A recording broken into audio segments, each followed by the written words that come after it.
Let's take a closer look at the latest Galaxy devices.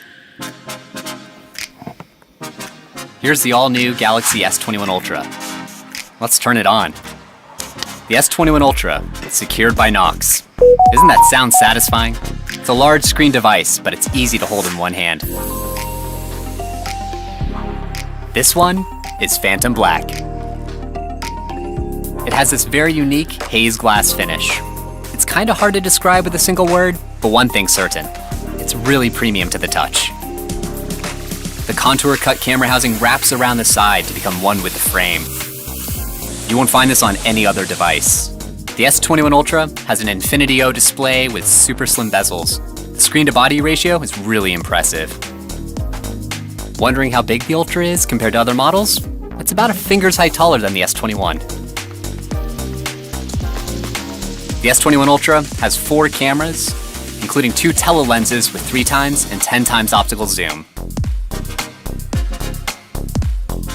The dynamic AMOLED 2X display at up to 1500 nits is super bright.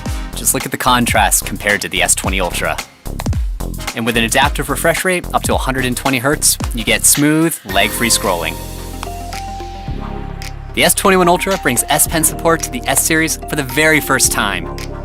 There's the standard S Pen and the S Pen Pro, and a variety of other cool collaboration designs. If you're an S Pen fan, you're gonna love this.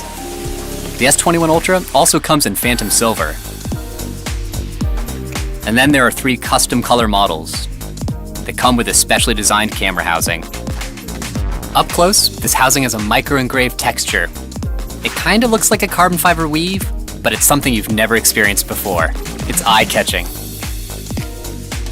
The Ultra line is synonymous with the best of the best in the Galaxy lineup, and the S21 Ultra doesn't disappoint. This was a first up-close look at the Galaxy S21 Ultra.